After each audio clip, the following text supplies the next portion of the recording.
मेरा नाम मुस्कान है। मैं झांसी ज़िले के मौलानीपुर गांव में पैदा हुई थी। मेरे मम्मी पापा किसान थे और वो मेरे पैदा होने के कुछ साल बाद गांव में सूखा पड़ गया, जिसकी वजह से बहुत पैसों की तंगी होने लग गई। पैसे नहीं थे घर में, तो मम्मी पापा को शहर आना पड़ा और गुड़गांव में शिफ्ट हो गए। मेरे को वो गांव में ही छोड़ा है। मैं क्या करती थी, गांव में मेरे पास 2 बकरियां थी, उनको लेके घूमती थी और छोटा सा खेत था तो खेत में ही काम करती थी। तो मेरी डेली का काम मेरे लिए सिर्फ यही बचा था कि बकरियां चराओ और खेत में जाओ। पढ़ाई लिखाई का कोई साधन नहीं था, कोई उम्मीद ही नहीं थी कि पढ़ूंगी लिखूंगी, क्योंकि मम्मी पापा पास में थे नहीं और मैं अकेली थी। तो फिर मैं अकेली थी तो मम्मी को कभी कभी ये भी लगने लगता था कि मैं गांव में अकेली रहूँगी, कभी कुछ हो गया तो क्या होगा। तो मम्मी मेरे को रिश्तेदारों के यहाँ छोड़ देती थी, कभी बुआ के यहाँ तो कभी नानी के यहाँ तो कभी किसी के यहाँ। और ऐसे मेरे को रिश्तेदारों के यहाँ पे इधर उधर जाना पड़ता था, क्योंकि रिश्तेदारों की खुद की भी घर की प्रॉब्लम होती है। उनके यहाँ पे भी पैसों की तंगी होती है। अब जैसे मेरे घर में पैसों की तंगी है, ऐसे उनके घरों में भी।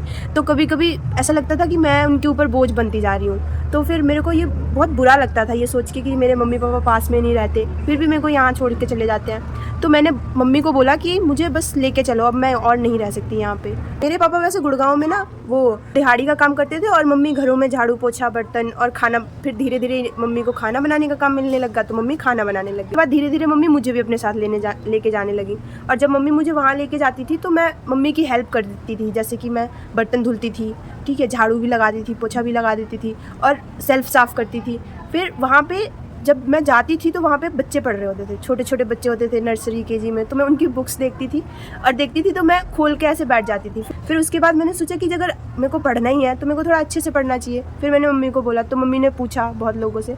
फिर मम्मी के साथ ही एक आंटी थी जो कि काम करती थी और वो मम्मी की फ्रेंड थी। तो उन्होंने हमें बताया कि यहाँ पे एक NGO चलता है जिसका नाम डोनेट एन आर है।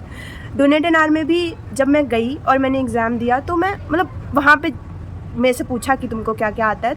मैंने कभी पढ़ाई नहीं करी, मैं 12 साल की बच्ची थी, मैंने कभी पढ़ाई नहीं करी, मैंने कभी नोटबुक नहीं उठाई, मैंने कभी पेंसिल नहीं उठाया, मुझे नहीं पता था कि कैसे पढ़ते हैं। फिर जाके पीछे बैठ जाती थी। एक दिन हर्षप्रीत मैम हैं, NGO में ही थी हर्षप्रीत मैम, तो वो आई और वो मेरे से पूछने लगी कि तुम नए बच्चे हो। तो फिर मैंने उनको बोला कि हाँ। तो फिर उन्होंने पता नहीं मेरे अंदर ऐसा क्या देखा और उन्होंने मेरे को पढ़ाना शुरू करा। जब उन्होंने मेरे को पढ़ाना शुरू करा तो मेरे को कुछ नहीं आता था, उनको पता था। मैंने उनको बताया कि मुझे कुछ नहीं आता।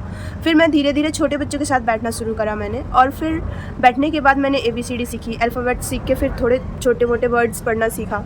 फिर धीरे धीरे मैम ने बहुत सारे लोगों से बात करी मेरे लिए, बहुत सारे टीचर्स लगाए मेरे को पढ़ाने के लिए। तो मैंने क्लास नर्सरी से लेके क्लास 6 का सिलेबस मेरे को टीचर्स ने कंप्लीट कराया सिर्फ और सिर्फ 9 महीने में।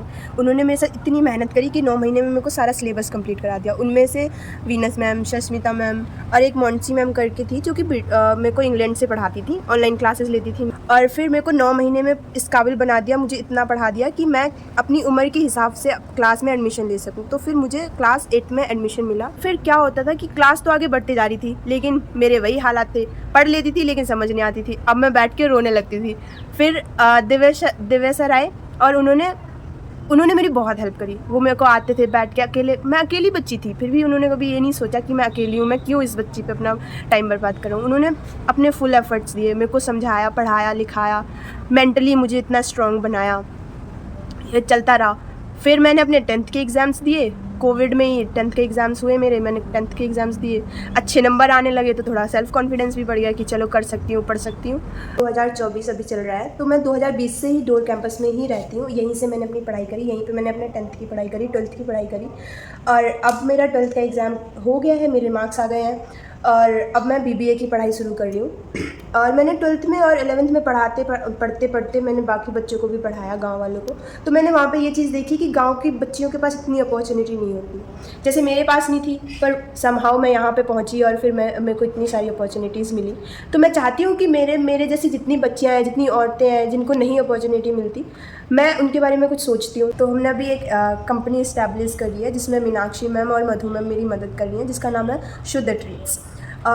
शुद्ध ट्रीट्स में हम ऐसी चीज़ें बनाने की कोशिश कर रहे हैं, हम ऐसी चीज़ें बना रहे हैं जो आजकल शहर में मिलती नहीं है। तो हम जो रेसिपीज़ बनाते हैं वो खाने में भी टेस्टी हैं और हेल्दी भी हैं, क्योंकि हम उनको ऑलिव ऑयल में बनाते हैं और हम रागी का यूज़ करते हैं, आलमंड्स का यूज़ करते हैं, जिनको हम बना रहे हैं। और हम ऐसी रेसिपीज़ बना रहे हैं जो पहले गांव में मिलती थी और अब तो वो एकदम ही गायब होती जा रही हैं, बहुत कम मिलती हैं, शहरों में तो मिलती भी नहीं है। और ये रेसिपीज़ खाने से इंसान हेल्दी रहता है, आप किसी को भी खिला सकते हो। शुद्ध ट्रीट्स ऐसी बाइट्स है जो आप बच्चों से लेके बूढ़ों तक किसी को भी खिला सकते हो। अगर आप बाहर से कोई मिठाइयाँ ले रहे हो तो मैं चाहूँगी कि आप एक बार हमारी बाइट्स भी ट्राई करें और मुझे बताएं, कमेंट करके मुझे बताएं आपको ये कैसा लगा, आपको इसका टेस्ट कैसा लगा। और मैं जानना चाहती हूँ कि मेरा जो प्रयास है वो सफल हो भी रहा है या नहीं, और अगर कुछ इसमें कमी है तो मैं उसको सुधार सकूँ। Thank you.